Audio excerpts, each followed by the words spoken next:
has so much mythology that one video could never cover it. Today we're showing love to Prince Endymion and his royal court. Those boys did not get the shine they deserved. I can never give Takeuchi enough flowers. Sailor Moon was such an intentional art. I already have a video on moon mythology, but I left a whole lane untouched. The Prince's Court. So round 2 coming up. All my moonies, go ahead and give me a like. Prince Endymion, aka Mamoru, aka Tuxedo Mask, aka Darien, if you know you know, is Serenity's lover from the Silver Millennium, the Earth's prince tied to the Golden Kingdom. The name isn't random. In Greek mythology, Endymion is the gorgeous mortal beloved by Selene, the moon goddess. In many tellings, he's placed in eternal sleep and she visits him nightly.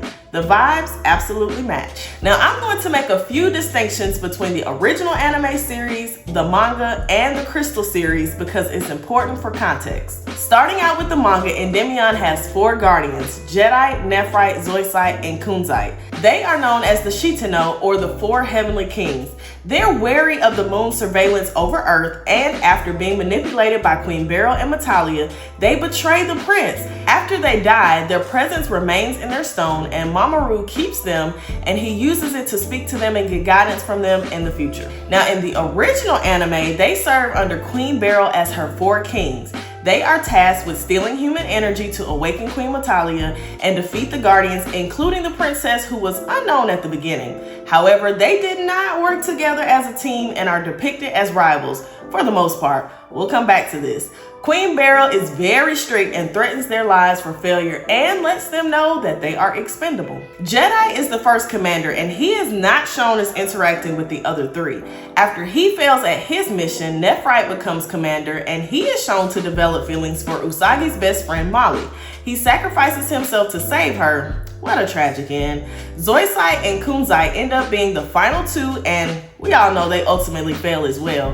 What's important for the original anime is that there are no references to the 4 heavenly kings' past lives as servants of Prince Endymion whatsoever. In Crystal, which was the re-imaging of Sailor Moon to follow the manga more closely, the 4 kings do work together, and their storyline resembles that of the manga.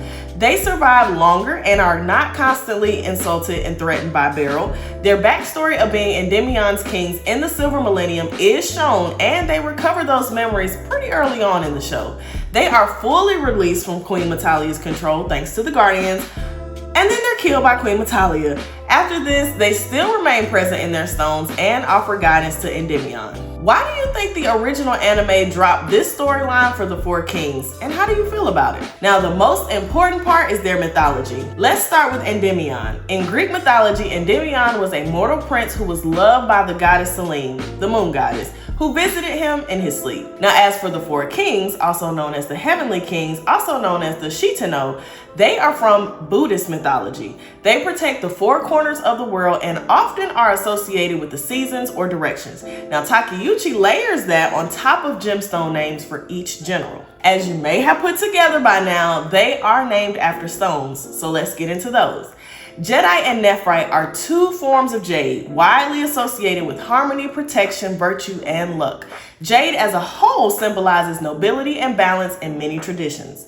Zoisite is commonly tied to growth, transformation, and renewal. Kunzite is linked with love, emotional healing, and heart-mind connection. How does this pair up with them as they were kings? Jedi, harmony and protection. When he's written as Endymion's knight in the manga and Crystal, Jedi's harmonizer vibe fits a frontline organizer guarding the prince. When twisted by Beryl, that same steadfastness hardens into rigid obedience. Nephrite, courage, abundance. In the original anime, Nephrite risking himself for Naru, or Molly, feels like very heart courage jade behavior. In the manga and Crystal, his loyalty reads as grounded jade protective energy. That was just corrupted until the spell breaks. Zoisite, growth and transformation. Across all versions, Zoisite's arc is about shifting allegiance and identity. Transformation themes align with Zoisite's renewal symbolism. Kunzite, love and healing. As the eldest and strategist, his bond, whether with Zoisite in the original anime or with Venus in the manga and Crystal, maps to Kunzite's heart steadiness, love as discipline. Now, I want to go back to something I mentioned earlier. In the original anime, they were shown to not get along as a group, and this is true. They were on the same side, but they weren't really a team, except for Zoisite and Kunzite. Those two were in love and romantically linked on screen. Now, if you grew up with the deep dub like I did, the US censored that version completely by changing Zoisite's gender to a woman, basically erasing the homosexual relationship. Now, how can this be a group of 4 kings if one of them was a woman? The US was really doing too much. And here's one more wrinkle. The first English dub also renamed Kunzite to Malachite. Malachite, the green banded copperstone, is traditionally tied to protection, transformation, and absorbing negativity. Ironically, kind of fitting for a general who stands like a shield, but that's not his original name. Another thing with the dub, originally Nephrite was romantically linked to Mali. However, none of this is canon. Takeuchi later drew the famous image with each king posed with an inner guardian.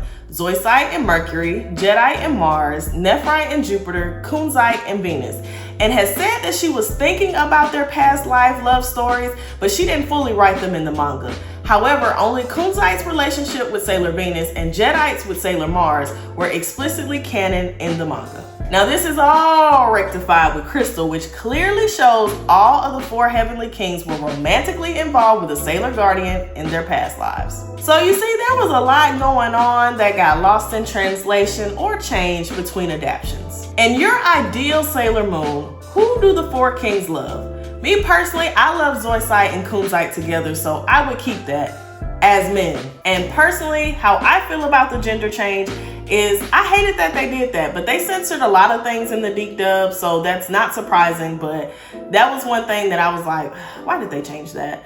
All in all though, I do personally wish that they had kept what was in the manga in the original anime, so we could have seen that they actually had previous lives as being on the good side. If you love Sailor Moon, I have an entire lineup just for you, and make sure you subscribe to see my latest Moonie content. When one arc ends, another one begins. See you next time.